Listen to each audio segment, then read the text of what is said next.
FYI, the other day I was driving home from town and I had a school bus behind me, literally right on my bumper, headed east. They did turn off on brake sound, but if I had to have slammed on my brakes for any reason, that bus would have hit me. And this was a school bus driver supposedly responsible for our children. That guy has no business driving a school bus or taking on any type of responsibility with other people's children. I wish I had gotten the number of the school bus, but unfortunately I was the one in front and he was the one on my rear end. Wow. Unbelievable. Have a good day. Thanks, appreciate it. That brings me to my next suggestion is that it should be mandatory. And again, I don't know from the government who's listening this morning, but it should be mandatory that all school buses have dash cams. Simple, inexpensive add-on feature, folks. Trust me. I've talked about the benefits of having a dash cam on this program.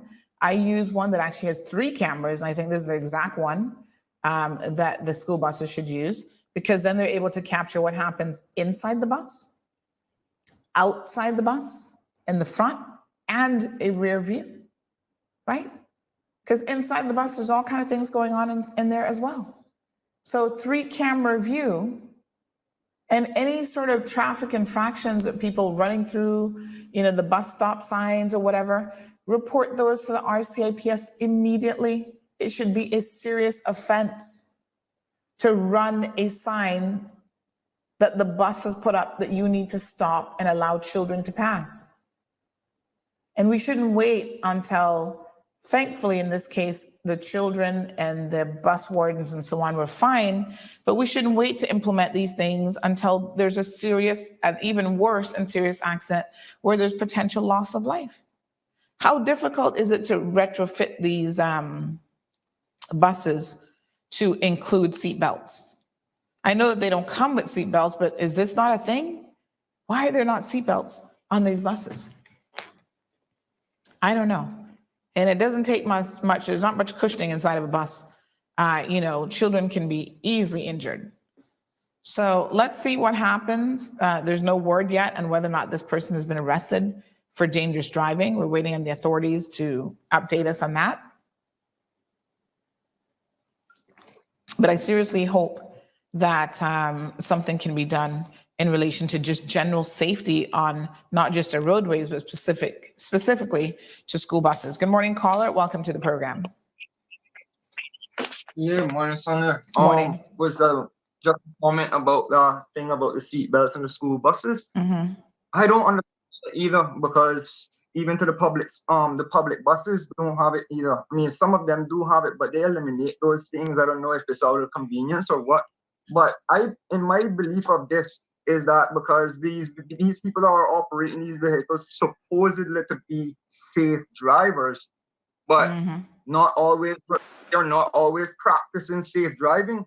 So the trust of not having seatbelts in these buses kind of abusive. You know, like you can't trust who is driving these vehicles. I mean, bus wardens are in the bus as well. But sometimes the bus wardens as well, not really myself when I was going to school. So yeah. Thank you so much. I so appreciate I mean, the that's my only insight. They're supposed to be responsible drivers, but I mean, they're only trusted to be responsible, but they're not always.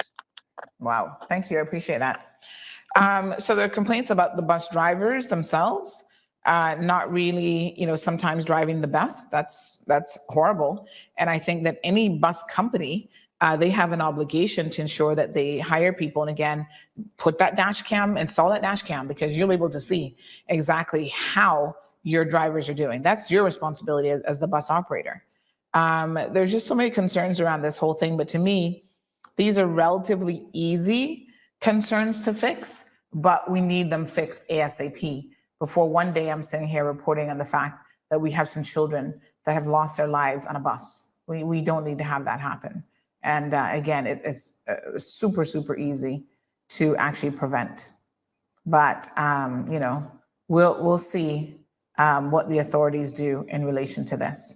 Normally it takes something happening, but it's unfortunate because what I find is it's not the minor things that's going to grab the attention of the authorities who should be doing something about it immediately. They're going to wait until something major happens and then they decide to do something about it.